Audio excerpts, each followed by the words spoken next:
Saya cuma cadangkan kalau dapat kiranya satu pihak ataupun agensi yang mengambil inisiatif untuk menggabungkan semua pihak, semacam task force-nya ni lah, task force ni untuk menangani propaganda yang disebarkan melalui social media oleh Islamic State ya. Sebab kita berlawan dengan ideologi, kita bukan berlawan secara fizikal macam saya katakan tadi. Ideologi ni yang kita perlu duduk kaji. Setiap perkara yang ditimbulkan, asas-asas yang ditimbulkan oleh Islamic State untuk menarik umat Islam untuk berjihad, kita kena counter balik. Kalau dia bagi ayat Quran ini, hadis ini, kita kena perlu counter balik. Hadis ni tak betul, penafsirannya macam ini, penafsiran yang betul macam ini. Yang paling penting, sebab ramai umat Islam terpengaruh dengan hadis dan Al-Quran yang digunakan. Sebab tu kita, satu benda yang kita tengok, satu benda yang kita bimbang sebab mudah orang terpengaruh. Sebab orang Islam ni bila kita gunakan hadis dengan Al-Quran, kita habis. Sebab tu kalau kita nak lawan dengan dia orang balik, kita perlu counter balik. Kita perlu beri tafsiran yang betul tentang ayat Quran yang digunakan. Contohnya untuk menjustifikasikan serangan bunuh diri, dia orang kata istisyhadiyah, operasi syahid. Dia tak kata bunuh diri. Term-term ni yang perlu dibetulkan oleh pihak kuasa agama. Itu yang dimaksudkan. Jadi kalau ada satu badan yang menyelaras tindakan untuk nak counter balik propaganda Islamis itu amat kesan. Setakat ni kita tidak nampak lagi. Kita bergerak masing-masing. MKM memang ada banyak anjurkan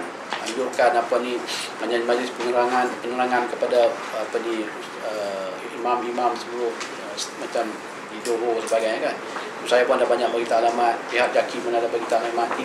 Tapi tidak ada satu usaha di peringkat pusat ni untuk duduk, untuk menyuguhkan satu badan untuk bergerak secara tersusun dan kemas. Jadi kedua tu memang segera tu ya? Memang. Sebab setakat ini belum ada lagi tanda-tanda yang menunjukkan ideologi ini dapat dipatahkan. Tak ada lagi. Masih ramai lagi orang yang nak pergi. Orang Malaysia pun ramai nak pergi, orang luar negara pun banyak nak pergi. Dia punya pull factor tu masih lagi kuat.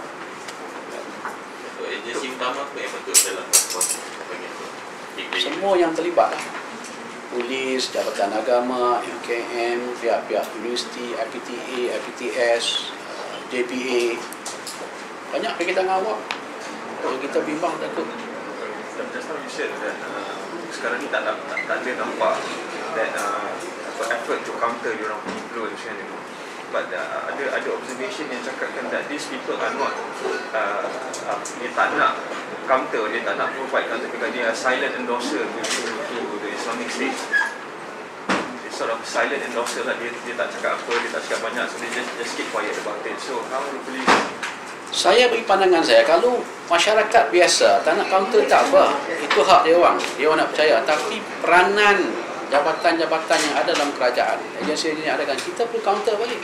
Takkan kita nak duduk diam. Mungkin kita tak setuju dengan Islamic State ataupun kita tak setuju dengan setengah tindakan yang ambil, tapi kita perlu counter balik. Kita tak boleh duduk diam. Memang macam saya katakan tadi, banyak juga NGO Islam yang mendakwa bahawa Islamic State ni betul, perjuangan Islamic State ni betul, propaganda Yahudi dari mereka untuk memburukkan Islamic State kan. Tapi hakikatnya apa yang dibuat itu adalah oleh Islamic State. Have the police identified the sort of sympathizers to the IS? They just quiet but sympathizers. Have you identified them? Memanglah kita memang memantau dan menyiasatlah individu-individu yang bersimpati, sympathizer sebagai kita pantau. Cuma kadang-kadang dalam undang-undang baru ni kita ada masalah sikit untuk mengambil tindakan. Itu kena ada hard evidence, bukti yang kukuh. Oh, you boleh tangkap, oh boleh tutup. Kan? Kalau setakat sympathizer ya, hanya niat nak tangkap, tak ada bukti. Ada banyak kes-kes yang kita terpaksa bebaskan hanya berdasarkan mereka ada niat untuk melancarkan serangan, tapi tidak ada perancangan terlibat yang belum ada lagi.